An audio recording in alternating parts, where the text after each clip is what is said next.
Hapon po mga bossing.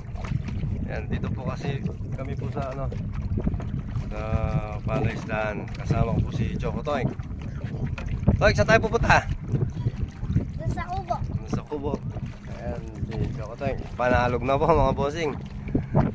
Tagalog na po. Magaling na pong mag-Tagalog.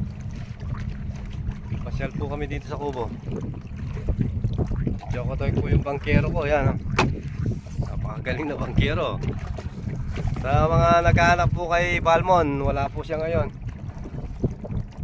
Saan pumunta si Balmon, Toink? Papa niya. Po, sumama daw sa papa niya, mga bossing. Ayan,